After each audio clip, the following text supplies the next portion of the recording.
Hai semuanya, Assalamualaikum warahmatullahi wabarakatuh.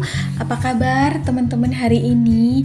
Ini adalah kegiatan aku di sore hari seperti biasa ya. Biasanya kalau aku nggak tag di jam 9 pagi, biasanya juga di sore hari. Nah teman-teman, tadi tuh aku sempat rebahan lama gitu. Kasih me time ya pada diri sendiri.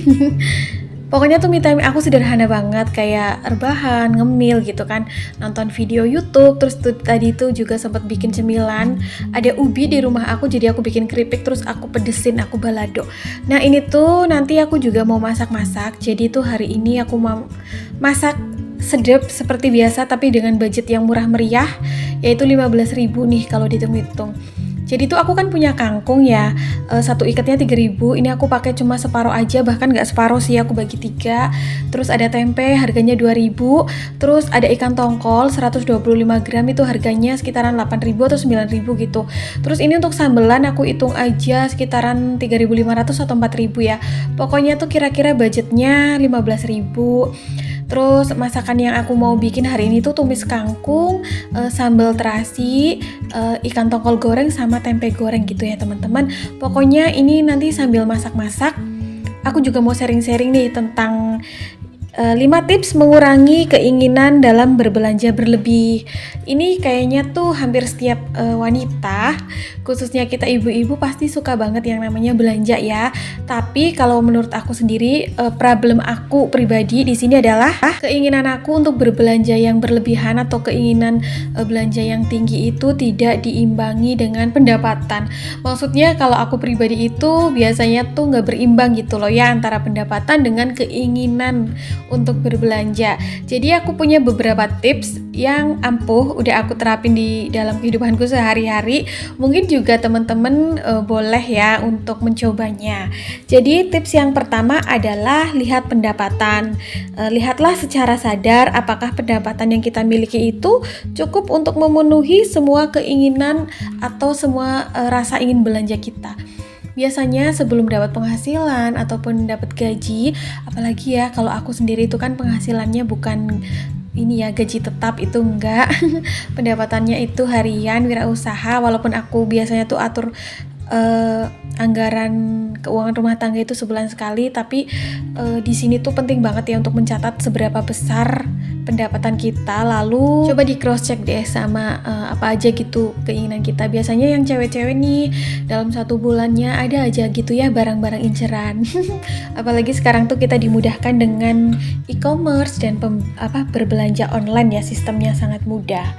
Terus tips yang kedua adalah penuhi kebutuhan pokok terlebih dahulu, atau kebutuhan rumah tangga nih, bisa jadi kebutuhan dapur, kebutuhan kebersihan di rumah, kebutuhan untuk anak sekolah berupa uang saku ataupun uang bekal, terus juga tanggungan atau cicilan-cicilan, dana tak terduga. Pokoknya kita utamakan dulu, kita kasih budget dulu nih, sisihkan dulu dari pendapatan kita, baru coba kita hitung sisanya, apakah dari sisa tersebut itu bisa untuk memenuhi semua list belanjaan yang kita ingin belanjakan atau semua keinginan barang-barang belanjaan kita. Lalu tips yang ketiga adalah ingat momen pahit di mana kebutuhan tak terduga datang saat kita tidak pegang uang sama sekali.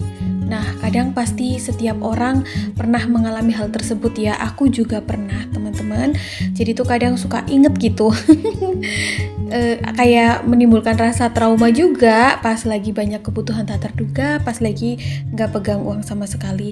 Dari keadaan tersebut membuat aku untuk merenung dan bebenah diri. Jadi mulai sekarang tuh kadang aku mulai menyisihkan sebagian uang dari pendapatan aku ya, paling nggak 5% gitu ya untuk pengeluaran tidak terduga, untuk uang jaga-jaga aja. Siapa tahu dalam 1 bulan tersebut ada kepentingan mendadak atau keperluan yang sifatnya emergensi atau insidental gitu ya. Jadi kalau udah ada budget yang kita sisihkan untuk pengeluaran tak terduga, rasanya udah sedikit lega dan aman gitu. Lalu tips yang keempat adalah lihat berapa banyak barang yang sudah kamu miliki dan apakah keseluruhan barang tersebut yang ada di rumah kita itu hanya nongkrong aja atau sudah bisa memenuhi kebutuhan kita. Artinya barang-barang yang kita miliki itu sebenarnya udah cukup belum sih? Udah bisa membantu dalam kegiatan keseharian kita atau memang perlu ada yang ditambah? Kalaupun memang ada yang perlu ditambah ya harus disesuaikan dengan pendapatan yang ada ya. Jangan sampai kita berbelanja dengan mengorbankan atau men-skip kebutuhan lainnya demi untuk memuaskan rasa ingin berbelanja kita. Nah, apalagi kalau barang-barang yang kita punya itu udah berlebih. Terus juga kadang-kadang kan ada gitu ya barang yang kita beli ternyata cuma nongkrong aja gitu di rumah kita. Hanya bisa menjadi pajangan gitu di rumah ya. Kita harus kaji ulang nih. Karena kebanyakan barang yang kita miliki di rumah juga kadangkala hanya akan membuat suasana rumah itu akan semakin sesak. Terus juga ada tips yang terakhir atau yang kelima adalah buat satu goals atau impian jangka pendek. Wujudkan impian tersebut dengan cara membuat tantangan menabung selama 1 tahun. Karena ini goals atau impiannya itu jangka pendek, kita bikin tantangan menabungnya juga dalam waktu 1 tahun. Jadi ketika kita punya keinginan sesuatu goals yang menurut kita itu worth it untuk diraih, kita nggak usah buru-buru untuk langsung harus beli sekarang atau harus beli bulan depan gitu ya.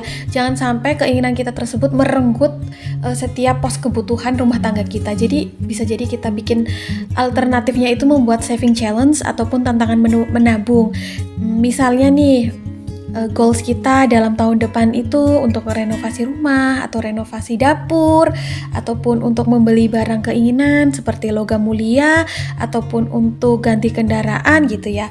Kita bisa bikin saving challenge-nya itu selama 1 tahun. Bisa juga kita menyisihkan uang tabungan tersebut di awal saat kita dapat penghasilan maupun di akhir bulan gitu ya, dengan sisa-sisa anggaran belanja mungkin gitu kan, masih ada sisa-sisa anggaran kita tabung nih. Jadi setelah 1 tahun kita bisa buka tabungan saving challenge kita atau tantangan menabung dan kita bisa beli barang sesuai dengan keinginan kita yang memang sifat dari barang tersebut adalah sesuatu yang nyata hasilnya ya, yang bernilai gitu loh kira-kira teman-teman, jadi nggak mubazir. Nah, by the way teman-teman, itu dia kelima tips dari aku upaya untuk mengerem rasa belanja berlebihan ya, atau 5 tips mengurangi keinginan belanja berlebih. Jadi kita bisa jadi lebih hemat, lebih sadar atas budget keuangan rumah tangga kita, nggak over budget, nggak minus. Jadi mudah-mudahan dengan tips tersebut kehidupan kita juga jadi lebih aware, jadi lebih berimbang gitu. Nah, ini tuh sambil masak, teman-teman gak berasa ya, hampir selesai.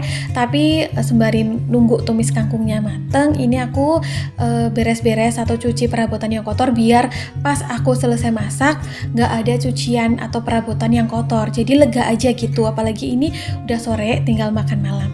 Ini dia sambal sama goreng tempe dan ikan tongkolnya udah selesai, tinggal aku plating si tumis kangkungnya. Ini sekali makan gitu ya, nanti untuk makan siang sih insya Allah habis.